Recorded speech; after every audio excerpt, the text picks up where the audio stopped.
नमस्कार दोस्तों, स्वागत है आप सभी का एक बार फिर से आपके अपने ही YouTube चैनल इनकी शिवालय में। और दोस्तों, आज की हमारी इस नई वीडियो में हम बात करेंगे शास्त्रों में उल्लेखित उन 8 प्रकार के विवाहों के बारे में जो कि हिंदू धर्म में प्रचलित हैं।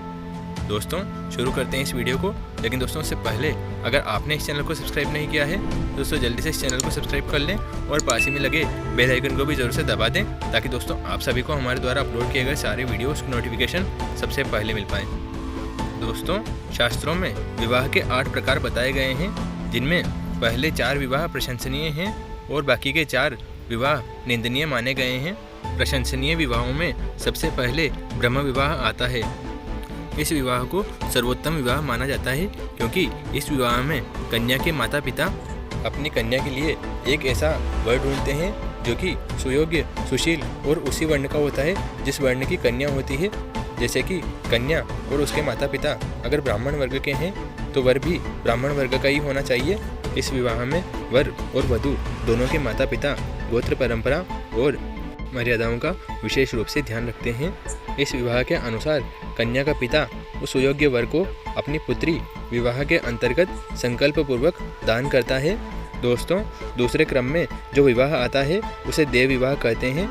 देव विवाह वह विवाह होता है जिसमें किसी यज्ञ के पूर्ण हो जाने के बाद में उस यजमान द्वारा यज्ञ में बुलाए गए ब्राह्मण को उस ब्राह्मण के ही वर्ण की सजातीय कन्या का दान कर विवाह कर देना।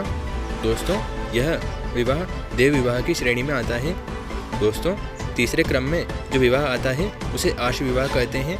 दोस्तों, आर्ष विवाह में जो ब्राह्मण विवाह करके अग्निहोत्र करना चाहता है वह विवाह आर्ष विवाह कहलाता है।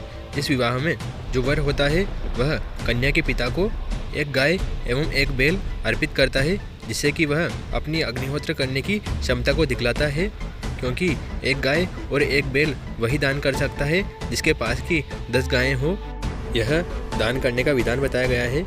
इसलिए दोस्तों, इसी से वर के अग्निहोत्र करने की क्षमता का प्रदर्शन होता है, क्योंकि अग्निहोत्र करने के लिए गाय की परम आवश्यकता होती है और जिसके पास अगर गाय ही नहीं होगी तो वह अग्निहोत्र क्या करेगा। इसलिए इस प्रकार के विवाह में एक गाय और एक बैल देने का विधान बताया गया है। अब दोस्तों, चतुर्थ क्रम में जो विवाह आता है उसे प्रजापति विवाह कहते हैं।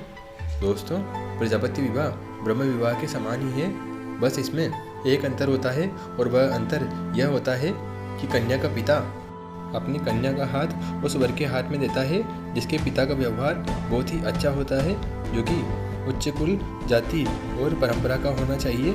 दोस्तों, इस प्रकार के विवाह में वर से अधिक उसके पिता को महत्वता दी जाती है। अब दोस्तों, 5वें क्रम में जो विवाह आता है वह गंधर्व विवाह है। दोस्तों, गंधर्व विवाह को निंदनीय विवाह भी माना जाता है, क्योंकि इस प्रकार के विवाह में माता पिता की अनुमति के बिना वर और वधू एक दूसरे के साथ में विवाह कर लेते हैं और इसके बाद में वे अपने माता पिता को इसकी सूचना देते हैं। दोस्तों, इस प्रकार के विवाह को निंदनीय विवाह इसलिए माना जाता है क्योंकि इस प्रकार का विवाह केवल कामोत्तेजना की शांति के लिए किया जाता है और किसी के लिए नहीं। दोस्तों, इस प्रकार के विवाह को आज के युग में प्रेम विवाह या फिर लव मैरिज भी कहा जाता है। दोस्तों, अब छठे क्रम में जो विवाह आता है उसका नाम है आसुर विवाह। दोस्तों, इस प्रकार के विवाह में कन्या को उसके पिता से मूल्य देकर खरीदा जाता है और इसके बाद में उससे विवाह किया जाता है। दोस्तों, इस प्रकार के विवाह को भी निंदनीय विवाह माना जाता है, क्योंकि इस प्रकार के विवाह से वर पक्ष के पितृ ऋण का भार नहीं उतरता है।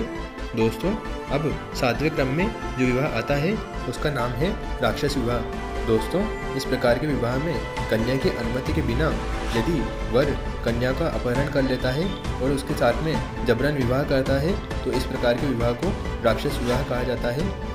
दोस्तों, यह विवाह भी निंदनीय विवाह माना गया है। अब दोस्तों, 8वें क्रम में जो विवाह आता है उसे पिशाच विवाह कहा जाता है।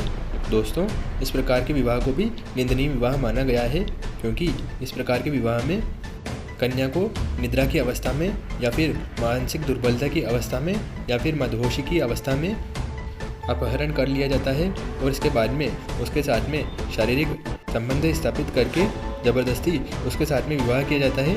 इस प्रकार के विवाह को पिशाच विवाह कहा जाता है। यह विवाह सबसे निंदनीय माना गया है। अब दोस्तों, आप सभी को इन 8 विवाहों में से कौन सा विवाह सबसे अधिक पसंद आया, आप हमें कमेंट बॉक्स में कमेंट करके बताएं। और साथ ही में दोस्तों, आप सभी ने अभी तक भी इस वीडियो को लाइक नहीं किया है दोस्तों, जल्दी से इस वीडियो को एक लाइक कर दें।